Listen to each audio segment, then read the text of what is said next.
Hey everyone, I am Bryce, and today I am going to explain to you how to turn off the NSFW filter in the Character AI app. First, open Character AI on your device. Look for the sign in option, usually located in the bottom left corner on the screen. When prompted, tap on the Continue with Google option. Select the Google account you want to use to sign in to the Character AI app.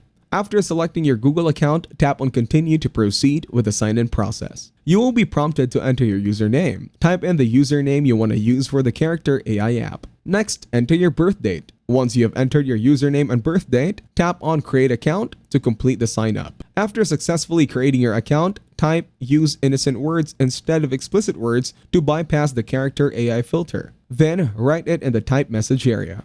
Look for the NSFW filter or content settings within your account settings. This is where you can toggle the filter on or off. Toggle the NSFW filter to off position to disable it. Now you are done. On that note, that will be it for this video. I hope you guys got some value. Thank you for watching and see you in the next one.